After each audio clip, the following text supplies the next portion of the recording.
Ustaz, Allah dari mana? Kenapa Allah tidak kelihatan? Dan bagaimana berhubungan dengan Allah Subhanahu Wa Taala? Ini insya Allah cuma 5 menit saya jelaskan, ikhwan. Allah Azza wa Jalla ada di atas langit. Dan itu banyak dalam firman Allah, Allah mengatakan tsumma stawa 'alal arsy. Allah Subhanahu Wa Taala bersemayam di atas arsy, dan arsy ada di atas langit. Nanti akan saya jelaskan hadisnya. Kemudian juga kita tahu hadis Bukhari yang menjelaskan tentang salat malam. Kalau tertinggal sepertiga malam, kata Nabi SAW, Allah turun ke langit bumi, turun dari atas ke bawah. Hadis Bukhari yang lain, pernah ada seorang laki-laki lewat, seseorang lewat, tidak disebutkan laki-laki atau perempuan, kemudian diikuti oleh budak wanitanya di Madinah. Lalu kata Nabi SAW, berhenti sebentar, saya ingin tanya budak kamu ini. Maka tuannya pun mengatakan, silakan ya Rasulullah. Tapi saya tidak tahu ya tuannya laki-laki atau perempuan. Intinya waktu itu ditahan. Lalu kata Nabi SAW kepada budak wanita itu, di mana Allah? Pertanyaannya itu. Maka kata perempuan itu, Allah di langit, di atas. Lalu kata Nabi SAW, siapa saya? Kata perempuan itu, Anda adalah utusan Allah. Maka kata Nabi SAW, bebaskan wanita ini karena dia berikan, dia wanita yang beriman. Dia wanita yang beriman. Jadi Allah ada di atas langit, ini jawabannya. Adillatu istighnaihi ta'ala anil mahalli. Dalil-dalil tidak butuhnya Allah Subhanahu wa taala dari mahal. Nah, jadi ini harus dipahami dulu. Berpikir itu tidak sesimpel yang dipikirkan oleh kalangan Wahabi. Jadi Wahabi itu suka mengatakan Allah itu bertempat di arsy. Nah, padahal ya bahasa Indonesia itu tidak sepenuhnya mewakili bahasa Arab. Jadi bahasa Arab itu rinci sekali sehingga berbeda antara satu makna dengan makna yang lain. Meskipun perbedaannya ini sedikit, itu dibedakan karena berbeda. Kalau mau paham, misalkan seperti di dalam Asmaul Husna, itu ada asma Allah yang namanya As-Sabur, dan ada pula asma Allah yang namanya itu Al-Halim. Betul, Al-Halim. Seperti As-Sabur dan Al-Halim. Nah, Sabur dan Halim ini kalau di dalam makna bahasa Indonesia, Al-Halim itu ya As-Sabur itu sabar. Ya. Atau yang lebih mudah misalkan Ar-Rahman, Ar-Rahim. Itu secara makna berdekatan tuh. Maknanya sama-sama Maha Pemberi tuh. Kalau di dalam bahasa Indonesia, untuk menjelaskannya nggak ada padanan kata Ar-Rahman, padanan katanya apa, Ar-Rahim padanan katanya apa, itu nggak ada. Coba Ar-Rahman itu maknanya yang memberi nikmat-nikmat yang besar, Ar-Rahim itu yang memberi nikmat yang kecil. Sekarang saya tanya nih, yang memberi nikmat yang besar, satu kata bahasa Indonesia apa?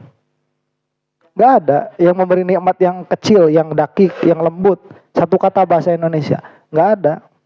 Ya, makanya harus dijelaskan begitu. Nah, tempat ya di dalam bahasa Indonesia cuma satu, ya tempat saja. Yang kita tahu itu tempat, lokasi. Tempat dan lokasi. Kalau di dalam bahasa Arab itu ada yang namanya makan, ada yang namanya mahal, ada yang namanya hayyiz. Itu 3 perkara yang berbeda tuh. Kalau makan ya di dalam bahasa Indonesia yang lebih tepatnya itu lokasi. Kalau makan itu, ya meskipun kalau di dalam makulat bukan itu, dalam ilmu makulat beda lagi. Makanya yang namanya sesuatu yang bertempat pada makan, makannya ini pasti lebih besar daripada yang bertempat di dalamnya. Kamu di mana sekarang? Di majelis. Nah, majelis lebih besar daripada kamu. Nggak make sense kamu mengatakan bahwa majelis di dalam kamu atau majelis berada pada kamu. Itu nggak make sense itu. Secara lokasi, secara tempat. Jadi yang menjadi tempat bagi sesuatu itu pasti lebih besar. Nanti ditanya majelis di mana? Di Munjul. Nah, Munjul ini lebih besar daripada majelis. Nanti ditanya Munjul di mana? Di Cilawu. Cilawu di mana? Di Garut. Garut di Jawa Barat. Jawa Barat di Pulau Jawa. Pulau Jawa di Indonesia. Indonesia di Asia Tenggara. Asia Tenggara di Asia. Asia di planet bumi. Planet bumi di mana? Di galaksi Bima Sakti. Jadi pasti lebih besar. Makanya kalau dikatakan Allah itu berlokasi di arsy, arsy pasti lebih besar daripada Allah. Kalau Wahabi itu punya pemikiran bahwa Allah adalah yang paling besar karena mereka mujasimah, terbalik, harusnya arsy di Allah. Bukan Allah di arsy. Ya. Mana yang lebih besar, Allah apa arsy? Pasti mereka jawab Allah, dan mereka mah tuh mujasimah. Jadi Allah terbesar. Ya. Kalau Allah di arsy dalam pengertian lokasi, dalam pengertian makan, makaniah, Itu harusnya aras di Allah, bukan Allah di aras. Oh ini kan Al-Quran, Allah itu mah udah tahu semua. Ar-Rahmanu 'alal 'arsy istawa, udah nggak usah dibahas lagi. Itu udah tahu semua. Ya, yang jadi masalah itu apanya?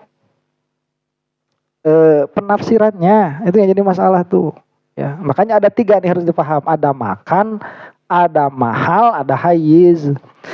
Nah kalau mahal ya itu susah menjelaskannya mahal mah. Jadi mahal itu dia tempat juga kalau di dalam bahasa Indonesia mah. Tapi tempat bukan sebagai lokasi. Tapi tempat sesuatu mengada pada sesuatu yang lain. Itu apa? Mahal. Tempat mengada. Ya, tempat mengada. Bahasa Arabnya mahal. Bahasa Indonesianya apa? Enggak ada. Bahasa Indonesianya tidak ada. Padanan kata mahalun tidak ada. Nah kalau dijelaskan mahal itu tempat mengada sesuatu pada sesuatu yang lain. Kalau misalkan kita lihat nih kertas ini ya, kertas ini kan putih. Nah putih ada pada kertas, maka kertas jadi mahal bagi putih. Bukan jadi lokasi.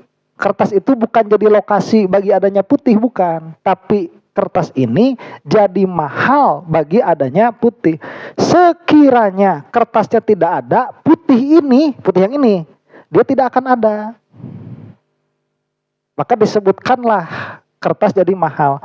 Kalau hayiz mah ruang yang ditempati oleh sesuatu yang mutahayiz oleh materi. Itu hayiz. Makanya ada yang nanya, alam semesta lokasinya di mana? Alam semesta tempatnya di mana? Ya kalau pertanyaan kayak gitu mah alam semesta tidak bertempat, dalam pengertian alam semesta ini tidak berlokasi. Karena alam semesta itu lokasi bagi semua yang ada di dalamnya. Makanya kemarin kita bahas ada perkara yang lahu jihatun tapi laisa huwa bijihatin. Ada kan kemarin? Dia punya jihad tapi dia itu memiliki jihad tapi dia bukan jihad. Di antaranya apa? Qurratul alam. Ya, dia punya apa? Dia bukan jihad. Dia bukan jihad, tetap dia tidak memiliki jihad. Enggak, kanannya apa? Qurratul alam ini kanannya apa? Enggak ada, kirinya apa? Enggak ada. Tapi dia kan punya jihad. Sehingga kalau misalkan kita tanyakan ya, alam itu sebelah mananya kamu? Kamu jawabnya apa?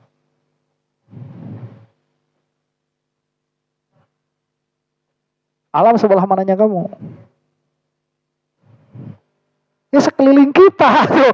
Ya depan kita ya alam, belakang kita ya alam, kanan kita ya alam, kiri kita ya alam. Ya semua karena kita di dalam alam. Ya. Kalau kamu di luar alam, alam sebelah mana kamu? Ya tergantung. Kamu ngadep ke depan alam apa kamu ngadep ke belakang alam? Kalau kamu ngadep ke depan alam berarti alam di depan kamu. Kalau kamu ngadep ke belakang alam berarti alam di belakang kamu. Kalau kamu hadap kiri gerak, berarti alam di sebelah kiri kamu. Kalau kamu hadap kanan gerak, berarti alam di sebelah kanan kamu. Begitu. Ya. Allah itu laisa lahu jihatun. Allah itu tidak ada jihad. Laisa lahu jihatun wa laisa huwa jihad. Dan bukanlah Allah juga jihad. Nah, itu cuma Allah yang kayak gitu mah. Nah, sekarang yang mau kita bahas itu bahwa Allah tidak membutuhkan mahal. Bukan Allah tidak membutuhkan makan. Kalau pembahasan Allah tidak membutuhkan makan, itu mah sudah selesai. Dengan apa? Dengan Allah bukan jirim. Karena kalau Allah butuh makan, maka Allah jirim. Sedangkan Allah jirim, mustahil. Paham?